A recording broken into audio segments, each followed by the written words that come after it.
Good morning, everyone. Good evening, good afternoon, wherever you are, and welcome to this week's Weekly Energy Boost. My name is Elisheva, and today Eitan and I are here to share with you the secret to living a whole and complete life. Kabbalistically, that means to seek a whole and complete connection with the Creator, with Source, and to also seek that wholeness in our own lives. As human beings, we tend to compartmentalize. We tend to look at my health and my family and my career and my social life as separate pots that I need to fill. And this week comes to teach us that everything was one and will be one. And part of our work in this world is to rise above our perception, the illusionary perception that there is something different between me and you, between me and anyone else, and even within our own bodies, that there are separate compartments or systems when really it works as one harmonious unit. And there's so much we can learn from that, as well as some other teachings we'll bring in to help make this week one of the most healing and transformative weeks of your life yet. Weekly Energy Boost is a 7-day spiritual weather forecast where we provide our listeners with the most practical and powerful tools to navigate the coming 7 days. We find the wisdom and tools to share with you every week from the teachings of Kabbalah. So every week ends up offering wisdom and tools that can not only support you in the next 7 days, but life lessons that you can apply any week of your life. And this week is definitely one of the most famous, I would say, in the teachings of Kabbalah. We are looking for wisdom and connection from the portion of Pinchas. And in the Zohar specifically, there are 2 volumes that elucidate the different systems in the body and the sources of illness and breakdown that come from different energies, different emotions, different consciousness, and how to transform them. So inside those secrets are also powerful lessons for us about how to navigate all areas of our life, because healing is not only something that the body requires, it's something that our relationships require, that our own self-image requires. And hopefully today, if we do this justice, you will better understand what that means for you personally. So Eitan, how should we begin this all-important conversation? First, as you said, Elisheva, healing begins with healing our consciousness, and as a result, it will attract healing and wholeness in the different physical aspects of our life, different compartments of our life. So, I love this particular verse in the Zohar that states that the Creator created as plants, as herbs in the earth, medicine and cures for all sicknesses, mental, emotional, physical, for all sicknesses. And then the Zohar continues. So why all these secrets of the right plant will heal the certain medicine, the certain disease? Why is this wisdom is concealed to mankind? And the Zohar continue. Because if this wisdom will be revealed, people will attach themselves to the plants and forget the source of all healing, which is the Creator itself. The question you need to ask yourself first, what's the difference? Yeah, I found a good doctor. I found a good plant. I found a good methodology how to heal the problem. What's the difference if I know it's the source or I don't know it's the source? And here is the secrets of what true healing is about. As Elisheva shared, in this weekly portion, the word, the code word that describes healing is shalom. Shalom means peace, but shalom also means being whole. Healing means is alignment with the oneness of the universe. Oneness means all parts are connected and communicating between them. There's no fragmentation, there's no space, there's no disconnect.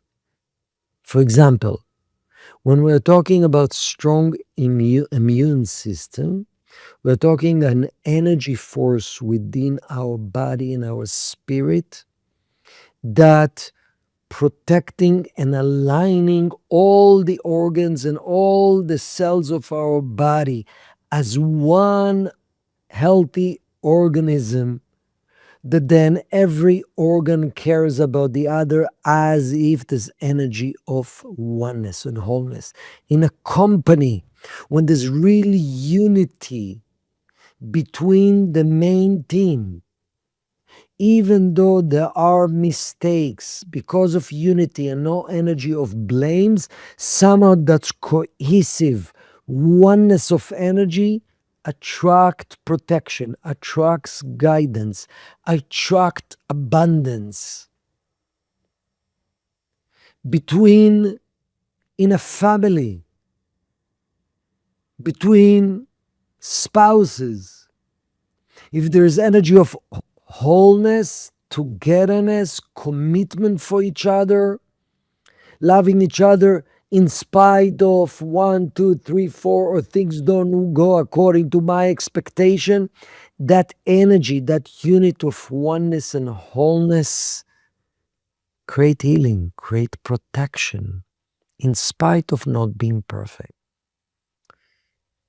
So let's look at this analogy of the plants versus the source. The Creator is the source of all healing.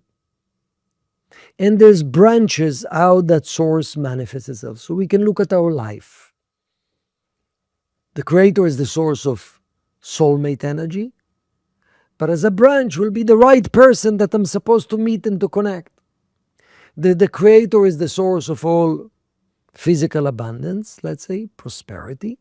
But the branch can be a specific company, specific talent, specific creativity, specific invention, specific clients, which is in the world of branches. We live in the physical world of branches. What happened, like the Zohar tells us, when I'm too attached to the branch and I forget the source? Why it's such a problem? And what does it mean to attach? And that's what we are here to heal. When I'm too attached, too dependent, too fearful, too worried,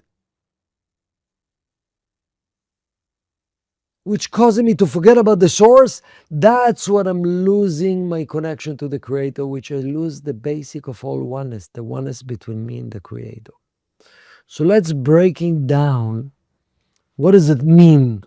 Elisheva, if you can start with few examples, because we're here to heal consciousness. All areas of separation that require bringing us back to wholeness. We all have areas that we need to elevate back to wholeness. Wholeness means while I'm dealing with the branches, I'm seeing and feeling and connecting and depending only to one thing, not to one branch, not to one person, not to one source of income, to the source itself, in my consciousness, in my awareness, in my trust. So let's break it down. And as we're talking, it's an important week to realize, I need to elevate my fragmented consciousness to wholeness consciousness in this area in my life, in that area in my life. So, Elisheva, you start. I think the most relatable or most obvious example of this is when we allow an individual to become source.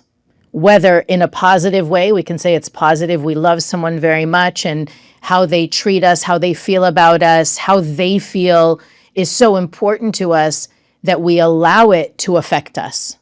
How it can be a significant other. It often, when we're younger, it's with our parents. As we get older, for some people, it's their children. But we allow our mood, our energy, our vibration to be dictated by how this other person feels and sometimes even treats us. And it goes so far. I mean, I see it in the work that we do with individuals. Some people even lose their own identity to their partner, their child, their parent, depending on the scenario. And they look at the other person and say, when that person changes, everything will be okay. When we get over that, when we get married, things will settle down. When that person gets his job, and we put the other person and their life story in the role of the cause. That becomes the source. And when they're okay, I feel good, things are peaceful, I feel the light. But when they're not okay, I feel darkness. And that to me is one of the greatest illusions. We teach very early on in our classes that every individual is a messenger, is sent to us by the light of the Creator to help facilitate some kind of transformation, growth, healing within us. And when we assign another individual the role of source rather than extension, and acknowledge that they're a messenger, they're part of the precise and intricate network that the universe has to help each one of us elevate to our highest potential, when we get confused, I mean, think about it, it's the same thing that the body does. The body is trained through the magnificent light of the Creator to identify an invader, a germ, bacteria, maybe an allergen, and it knows to attack that invader. We should be, in a way, programmed naturally to recognize the same thing. But what happens often, illness many times begins when the body attacks something that isn't harmful. When the body recognizes, gets confused, and thinks that a helper cell is actually part of the problem. And we do the same thing. We look at a person who's inconveniencing us, challenging us, provoking us, being rude, fill in the blank for what's relevant for you. We look at them as a problem. And we forget that even the person who's a problem for us is sent to us, is part of that intricate network of the universe, sent to us by the light of the Creator to assist us in some form of growth or transformation. So I think part of the healing of this perception of separation and fragmentation is not allowing ourselves the luxury of perceiving that anyone is separate from us or separate from the universe. Sometimes we treat people as though the universe made a mistake, the Creator made an oversight, this isn't supposed to be here. But the real fact of the matter is that the moment we take someone and separate themselves in our minds from that whole WHOLE component system of the universe, we make them the source. We make them the creator. We make them the cause. They make me angry. They make me feel bad about myself. They make me beat my whatever. But the moment you remember, okay, wait a second, this is also from the light of the Creator, the same way a beautiful sunset or a miraculous recovery from an illness or the birth of a child, that's all. I see that that's from the light of the Creator. The annoying person, the mean person, the triggering person is also from the light of the Creator. And when we make sure not to separate and attach ourselves to that in an unhealthy way to that extension, we bring it back to source, and then we can be open to receive what the annoying, difficult, challenging person was sent to us in the first place to help us reveal or uncover about ourselves.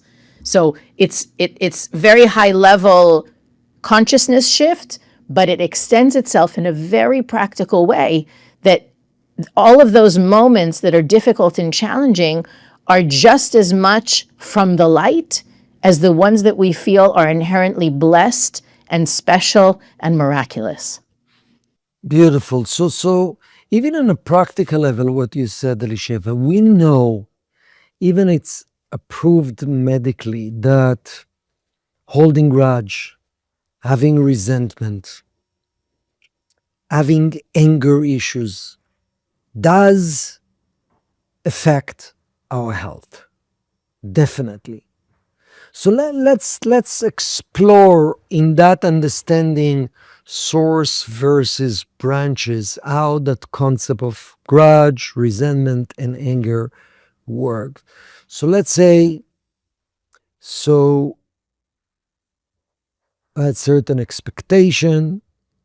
I was hurt by someone, which that someone, we all branches of the Creator, we all extensions of the Creator, and I'm hurt, which is a human, it's part of the human processes we all need to go through. Nevertheless, keep holding the grudge. Hurt is a moment of grudge. We all need to go through those moments. That's part of transformation. But holding grudge is making that branch, that person, the source, making that person the source of life is fair or life is not fair.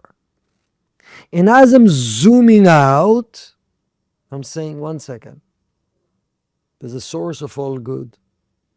This is just a branch. Maybe this branch appear imperfect based on his own process, but relative to me, because it's all came from the source, it's part of a perfected system of growth. So in these particular things, when I need to identify, if I identify areas I'm holding grudges, would definitely needs to heal. I'm saying, one second. The reason actually I'm holding grudge because I'm attached myself to the small vision that the branch is my source of energy. That person is my source of feeling good or feeling bad. So I want to heal it, and part of the heal is to go back to the source of wholeness. The Creator is my source, and that experience is driven by the force of the Creator, wants to elevate me by me forgiving. It says in the Zohar clearly, every time you let go of grudge, you open yourself for a miracle, for healing. So the fact that you're saying, please the Creator, I know that everything is for my best because the source is where all the energy comes from, and the intention of the source is only to elevate us. Number one. Number two, please help me to let go of this illusionary belief, illusionary dependency, which makes that energy of grudges, makes me not present, makes me have internal conflict, makes me, it blocks part of my heart that causes me to look at other areas of my life. The same thing is about resentment. The same thing is about anger. And you spoke, Elisheva, about identity. It's like, let's say a person managed to be successful in certain areas in their life. It can be in finance, it can be in creativity, it can be in helping someone, it can be in teaching Kabbalah even. Doesn't matter what it is. Is my identity as Kabbalah teacher? Is my identity as a successful businessman? Is my identity as creative genius? Is my identity a problem solver genius in this world? Is my identity is the branch? As long as that's become my identity, which that's the job of the ego, and the ego is nurtured by the opposite of wholeness, separation. That's who I am. That's the only thing. As long as I'm attached to that, it's a false sense of identity and security, because our true identity, I own nothing.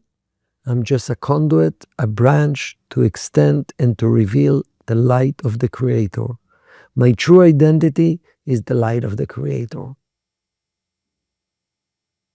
My true identity is a channel to transmit the light of the Creator in whatever ways. Today happen to be through success. Tomorrow happen to be through creative.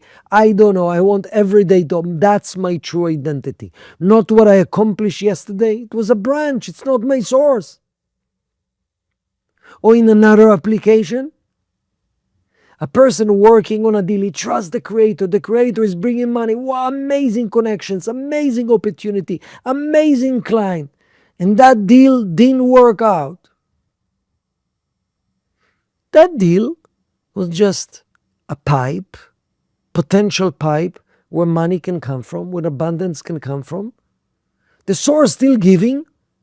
In my channel, you thought it's through this pipe. Actually, it's coming from another pipe. But you're so upset about I didn't get the money. Where are you, God? Because I'm so attached to that one pipe, one direction. The flow is coming. What pipe? That's part of the hide and seek of this world. That's part of the wonders of life, the miracles, the surprises, the appreciation of God when things coming in an unexpected way. No, I want it to come from that pipe. Same thing is about the person. I want a soulmate. It feels, she feels, he feels, that's my soulmate. I'm so attached. Soulmate is coming. Is that your real pipe? Is that not? It has to be that. I decided already. When I'm attached, like you said, Elisheva, to a pipe as my identity, to a pipe or branch in a good way. I'm getting energy, I'm happy, that's it, I'm too attached, I'm too dependent, just a matter of time I'll suffer with that relationship, with any codependency. Or if I'm attached in a negative way, I didn't get it, I'm upset. So in that moment, there's lack of wholeness, there's conflicts, negative thoughts, negative emotions, stress, negative. It's all result of separate myself from source. A person is so excited, full of himself because he achieved something in the world of branches. So forgot about God, forgot about gratitude, forgot about appreciation. Feeling is better than anybody else. It's just a matter of time that it's caused because it's the moment of fragmentation. I'm separating branch from source. It's okay to celebrate success. As thank you, the Creator. How can I strengthen my connection to Source even more? That's amazing. Celebrate. Branches reveal fruits. That's the purpose of life. It's so true. I see so many times people say things like, I'm just waiting for them to say I'm sorry. I'm just waiting for them to say I was wrong. Or in the positives, I'm waiting for my boss to tell me I did a good job, or I'm waiting for the promotion, whatever it is. If you're waiting for I'm sorry, you're allowing words to be your source. I think about it just for a second. If we really stopped and reflected and asked ourselves, my peace depends on 2 words. My peace depends on someone acknowledging I'm a good employee. How could we let ourselves do that? And I think that shift, the whole idea of, being at peace can't come if everything is okay on the outside, but you're nervous about something happening next week. You could be on a gorgeous beach in Tahiti and not be at peace, not be calm, not be tranquil. The real work is I think it's in the heart. It's that knowing that despite what I'm experiencing in all the different areas, whatever area in my life that's so challenging or so perplexing in that moment, I know that the source is one. And I know that the sole desire of that source is to elevate me, is to grant me goodness, even though I might not like what's in front of me right now. I might not agree with it. It might not be pleasant. The moment I remember where it comes from, I can attach to the true blessing inside it. And to me, it's, I may let myself get a little bit annoyed for a second, and then as quickly as possible, remember, this too is from the source. This too is connected to getting me to my highest potential. And therefore, the fact that I know it's perfect for me actually allows, like you said, that light from inside it to penetrate through the darkness that I'm perceiving with my limited, perception, my past, and my 5 senses. So especially, and I think this lesson, it's not a coincidence that this week will always fall in the month of Cancer, and it's really a gift that the beginning of what we call the 3 weeks of narrowness, that narrow perception that we can have, that the light is coming to us through a very fine, thin straw rather than in the abundance and limitless way that it does. Those 3 weeks begin this week on Thursday. In the week that we have the opportunity to infuse all the aspects of our life with peace, with connection to source, with that deep sense that it's all for my best. It's all coming from the infinite source of the Creator, and that we can really invite, ask, desire that the 3 weeks that we're entering this week, so again, starting the 17th of the month of Cancer is this Thursday, for the next 3 weeks, they can be very challenging. But they're challenging only when we forget that there is a purpose to that experience. When we think that it's random, that it's unfair, that it's not connected to the personalized plan that the Creator has for my soul. So let's also be mindful of infusing this higher level consciousness into our daily practice so that these 3 weeks end up being a catalyst for expedited growth and transformation and shifting consciousness rather than, I'd rather retreat to my cave and hide for the next few weeks. Beautiful. Any last words, Eitan? Yes, I think the 3 weeks period, the 21 days starting this coming Wednesday night until the 9th day of Av, Tisha B'Av, it's interesting. In one end, as it says, that is the toughest 3 weeks of the year, and there's some restriction, don't start new businesses and so on. But actually, Kabbalistically, it says that these 21 days correspond to the 21 holidays that we have throughout the years. Rosh Hashanah, Yom Kippur, Passover, Shavuot, all together is 21 days. And basically, each one of these days consists many moments and aspect of our life individually and collectively that needs to be healed, needs to be returned to source. Grudges, fears, holding on to pain. Think about holding on to pain. We have trauma pain from this lifetime, from past lifetime, and we treat it as bad energy that I have to protect myself. It's only because of the short vision, I'm just attached to the branch, that's something that happened. Am I open to the fact that actually through this pain, this wisdom, information, growth, and I'm open to actually experience that pain again, but go back to source. And what is source? I desire to elevate you. Then we close our heart. Think about it. Every experience that we perceive as painful from our past, we have a subconscious mechanism to protect ourselves and to say, I have to protect myself. I don't want to experience that. By doing it, I'm separating branch from source.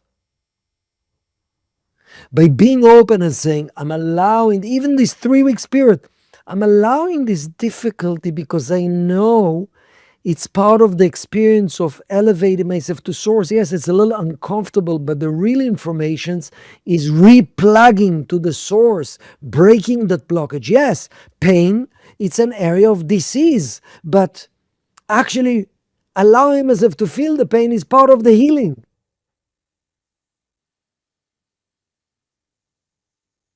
So really, it's such a special time. Let's all, every area in our life, in thoughts, in reactivities, in fears, in resentment, in judgment, in isolation, in selfishness.